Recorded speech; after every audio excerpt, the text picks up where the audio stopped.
Assalamualaikum semuanya, selamat datang kembali di Bisik Malam. Terima kasih buat teman-teman yang udah berkenan mampir ke channel ini.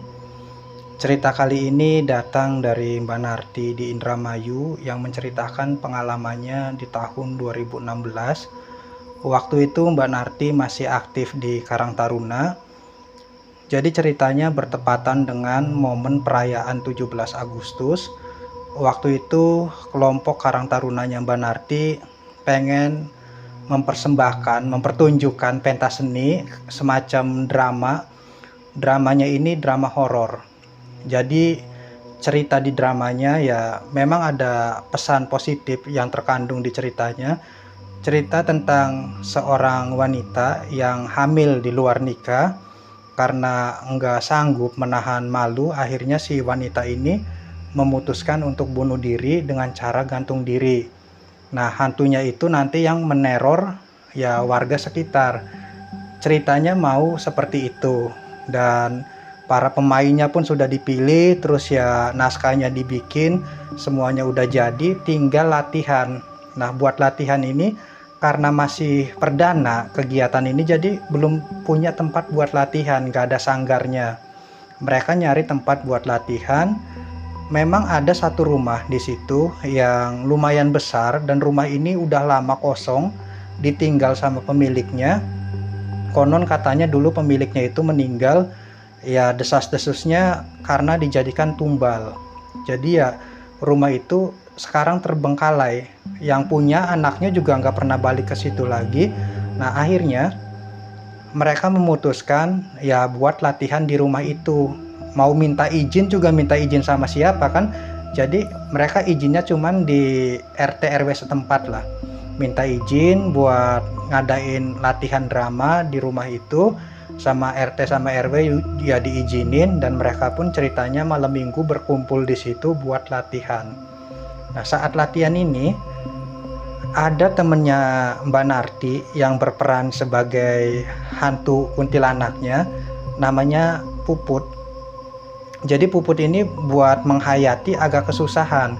Ya kuntilanaknya kan dituntut buat nangis ya. Cuman Puput ini agak susah nangisnya. Sampai diulang-ulang terus, "Put, gimana sih nangisnya? Kayak nangis itu loh, kayak nangis orang putus cinta," katanya. "Ya gimana, orang gue kan gak pernah putus cinta," kata Puputnya. "Iya juga ya, gimana? Ya udahlah kayak orang lagi makan, makanannya direbut sama orang lain. Ya itu mah marah namanya, bukan nangis," katanya. "Lah pokoknya nangis lah, nangis," katanya. Jadi Puput ini susah nangisnya. Diulang-ulang terus sampai akhirnya Mbak Narti pun kesel, kapan jadinya kalau kayak gini. Ya udahlah, Mbak Narti duduk di luar.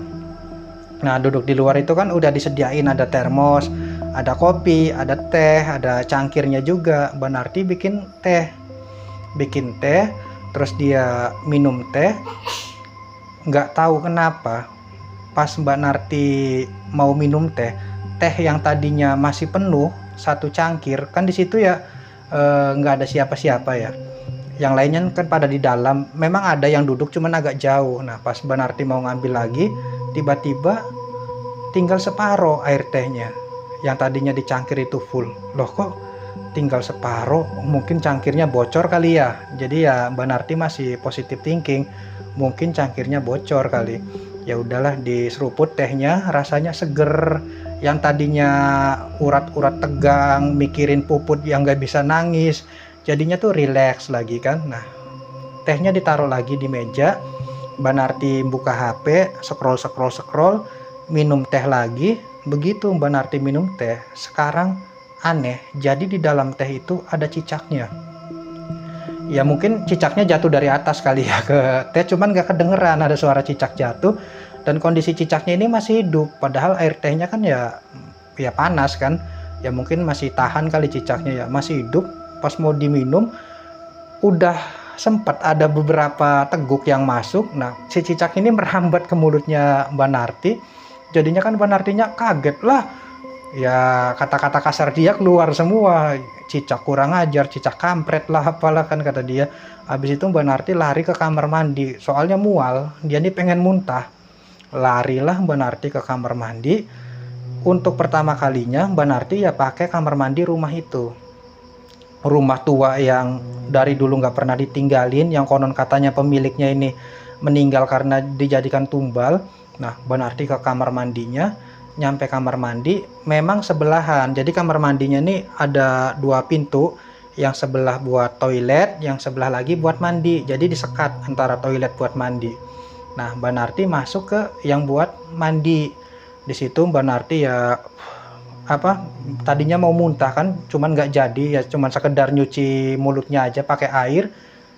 Mbak Narti ngedenger ada suara orang nangis dari sebelah kamar mandi. Itu berarti di ruangan toilet itu ada yang nangis, cuman Mbak Narti nggak bisa ngeliat karena terhalang sama temboknya ini kurang lebih ya tingginya adalah 2 meter, nggak full sampai atas, nggak sampai genteng memang ya, tapi kalau mau ngeliat ini nggak bisa Mbak Narti.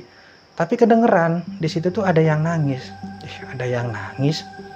Siapa ya? Suara nangisnya ini kayak menyayat. Jadi siapa yang ngedengerin suara tangisan ini ikut pilu, ikut sedih. Nangisnya tuh ya bener-bener bikin hati terenyuh gitu. Mbak Narti kan ya, siapa lagi yang nangis di sini kalau bukan Puput yang lagi latihan drama jadi kuntilanak kan? Jadi ya Mbak Narti kan nanya, Put, diem aja, nggak ada jawaban. Kok diem aja ya, kok jadi merinding, kata Mbak Narti nih. Merinding kayak gini. Akhirnya kan Mbak Narti yang buka pintu. Buka pintu kamar mandi dia, ngomong lagi, Put, jangan diem aja Put. Iya katanya, nah jawab. Sialan, kata Mbak Narti kan. Kenapa nggak jawab dari tadi sih? Orang dipanggilin diem aja, bikin takut aja, kata Mbak Narti kan. Tahu gitu kan ya nggak takutan. Masih lama nggak Put, biar gue tungguin, kata Mbak Nartinya. Cuman si Puput ini diem aja, nggak jawab apa-apa. Put, diem aja, tapi masih nangis waktu itu. Put, jangan gitu nakut-nakutin orang, kata Mbak Narti. Tetap nggak ada jawaban. Diketok pintu toiletnya nih sama Mbak Narti. Dok, masih nggak ada jawaban, padahal Puput ini masih nangis di dalam. Dok lagi diketok sama Mbak Narti. Put, udah bagus itu aktingnya, kata Mbak Narti kan. Nah, pintu toiletnya ini didorong sama Mbak Narti, ternyata nggak dikunci. Pintunya kebuka, prak. Di situ alangkah kagetnya, ternyata di dalam toilet itu nggak ada siapa-siapa, cuman suara nangisnya masih ada. Sesenggukan, ini di mana asalnya? Nah, tiba-tiba nggak disangka-sangka di situ jatuh tambang dengan bentukan buat orang gantung diri gitu, blek di depannya Mbak Narti. Mbak Narti kan kaget. Mbak Narti mundur ke belakang, sampai akhirnya ya Mbak Narti tuh nabrak sesuatu yang ada di belakang dia.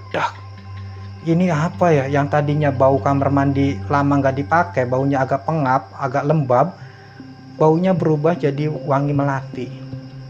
Disitulah Mbak Narti ya jantungnya mulai berdegup, deg. Mbak Narti nengok ke belakang. Pas Mbak Narti nengok belakang, disitulah Mbak Narti nggak sangka-sangka ada sosok mungkin yang dipanggil sama orang itu kuntilanak.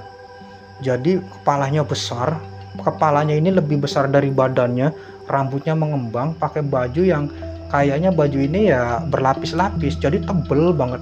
Cuman warnanya kotor, putih kotor.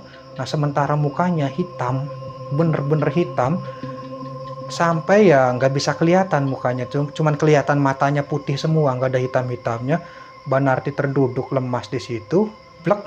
Nah, si sosok kuntilanak ini ketawa ya kayaknya seneng gitu. Mbak Narti nggak inget apa-apa sampai akhirnya pas waktu Mbak Narti sadar, Mbak Narti ini udah dikelilingin banyak orang. Menurut pengakuan orang-orang, Mbak Narti itu tadi kesurupan. Iya, emang awalnya gimana sih kamu kesurupan kayak gitu?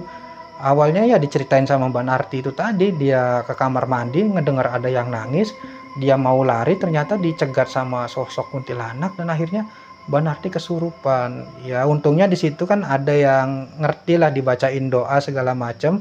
Jadi Mbak Nartinya sadar. Habis itu ya acaranya ya udahlah, latihannya ya ditunda dulu karena ada insiden kayak gini. Nanti kita latihan, cuman kemungkinan besar tempatnya bukan di sini karena di sini lama nggak ditempatin. takutnya ada yang ngerasa terganggu. Kayak gitu ceritanya pun selesai. Terima kasih buat teman-teman yang sudah mampir ke channel ini.